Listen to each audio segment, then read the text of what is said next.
大家好，大家现在收看的中国形势节内容来源于全球各大媒体。为了控制中国的银行，习近平使用了熟悉的剧本。NY Times， 中国国家主席习近平通过对监管框架进行一系列改革，加强了共产党对国家金融业的控制。重组为党的领导人提供了对银行监管和金融政策制定的更大影响力。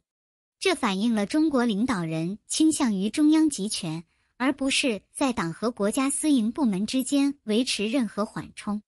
最近，从2952名人大代表中获得了第3个国家主席任期的习近平此前曾表示，企业应该为党的议程服务。这些结构性变化表明，以前对该国增长至关重要的自由市场政策将被削弱。中国如何从经济巨星变成步履蹒跚的巨人？ NY Times， 近年来，围绕中国的叙事发生了变化，从敬畏和嫉妒转变为不信任和惶恐。美国的增长和制造业实力曾经击败美国，而其看涨的经济似乎不受大规模封锁的影响。然而，几年后，一切都发生了变化。中国的 COVID-0 政策变得病态，房地产泡沫破裂，将其领导人变成了一个普通的旧专制国家。与此同时，苹果和外国投资者等巨头开始尝试使其供应链多样化。美国对中国的政策开始与特朗普对中国的言论相匹配。龙州精讯的技术分析师访问学者丹旺，对新中国提供了见解。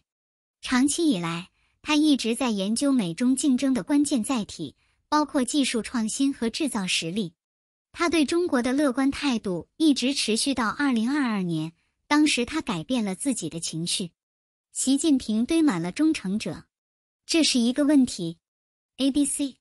中国新总理李强承诺，尽管中国面临经济困难，但他仍致力于中国的改革开放政策。在就职新闻发布会上，李克强承认实现 5% 的经济增长所面临的挑战，并表示需要付出更多的努力才能实现。李是第一位没有担任副总理或中共中央或国家部委经验的总理，这让许多人感到惊讶。然而，据说他的主要资格是他对习近平的长期忠诚。政府新内阁宣布的所有37名成员都被称为习近平的忠诚者。据分析人士称，中国经济的状况比政府承认的要糟糕。虽然任命高级官员是因为他们对总统的忠诚，但预计3名部长将应对该国面临的经济挑战。与此同时，习近平保留了财政部和商务部，并继续担任央行行长，以应对该国的经济困难。然而，由于中国经济下滑，对台湾冲突或其他战略误判的担忧增加，使该国变得脆弱。《空巢大国》一书的作者易福贤研究了中国人口下降和经济前景的全球影响。他警告说，中国世纪已经结束。他说，该国仍将排在第2或第3位，但其人口和经济实力的减弱与其日益增长的政治野心之间的差距是一个巨大的问题。他担心中国可能会在乌克兰问题上走上与俄罗斯相同的道路，以及其房地产泡沫的破裂，从而威胁到中国的经济未来。中国总理李强的增长有好行方针对市场意味着什么？ South China Morning Post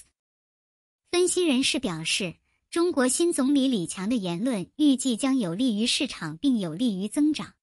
他优先考虑稳定增长和就业，同时承诺向外国投资者开放经济并支持私营部门。从长远来看，这可能会支持投资者的风险偏好。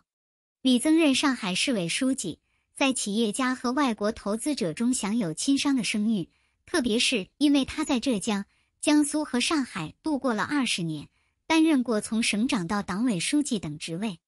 然而，李在首次媒体吹风会上缺乏促进增长的措施，这引发了一些人的担忧，即他是否有足够的经验和力量来引导中国摆脱3年与新冠疫情相关的僵化。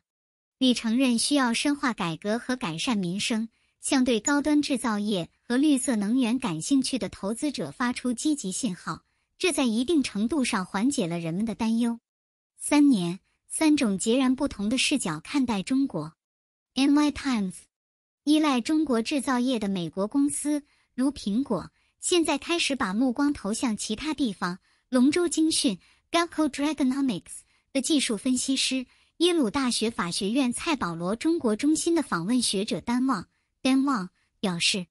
在与埃兹拉·克莱因 Ezra Klein 的讨论中，他说，美国公司的行动恰逢中国政策的转变。这位学者说，中国政策正在变得病态，并有利于习近平领导下的更专制的立场。这一变化促使美国转向对中国的政策，现在的重点是减缓中国的崛起和建立美国的制造能力。他还观察到，随着2022年进入2023年，中国的房地产泡沫破裂，他承认这种情况改变了国家经济的长期前景。他补充说，过去西方公司的重点是将制造业引入中国，以利用更便宜的劳动力和产品。然而，王认为，中国的招聘行为和生活成本已经大幅增长，它不能再像5年前那样被视为一个廉价的经商场所。丹王认为，中国工业正在经历一段痛苦的整合时期，因为政策转变和成本上升打击了科技等行业，这些行业受到美国制裁的打击最大。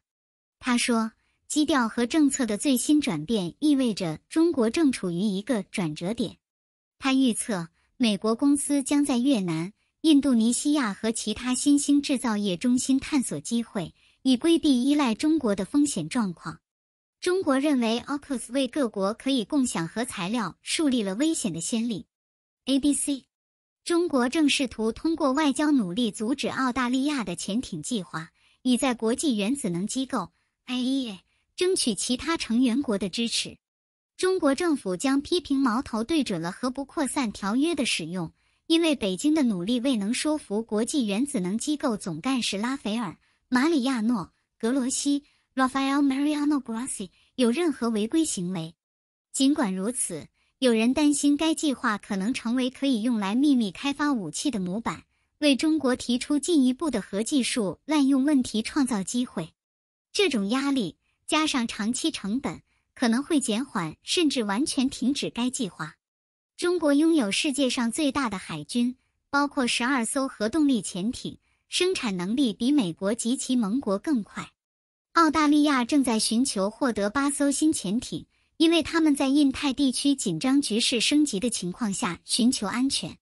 包括马来西亚和印度尼西亚在内的许多邻国都对该协议表示担忧，但到目前为止，只有中国积极反对。虽然一些人认为中国的反对派是阻碍澳大利亚计划的工具，但其他人则认为，鉴于台湾与中国统一的最后期限定在2049年，美国的计划旨在维护台湾的安全。中国反对澳大利亚协议的运动是在努力提高其海军能力，以匹配其邻国之际进行的。根据中国电力计划，中国自1990年代以来已服役90多艘潜艇，年产量为5艘潜艇。对中国来说，澳大利亚的潜艇可能会超出其能力范围，损害其利益，无论是台湾还是南中国海有争议的珊瑚礁。因此，潜艇计划凸显了中国和美国之间对该地区霸权的更广泛竞争。中国、沙特、伊朗协议如何符合美国利益 ？Foreign Policy。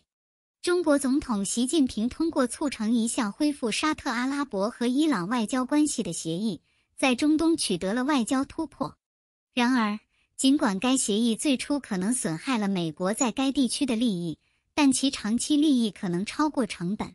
尽管中国、伊朗和沙特阿拉伯之间更深入的合作不利于促进人权或民主价值观，但该协议推进了美国在该地区的其他几个安全目标。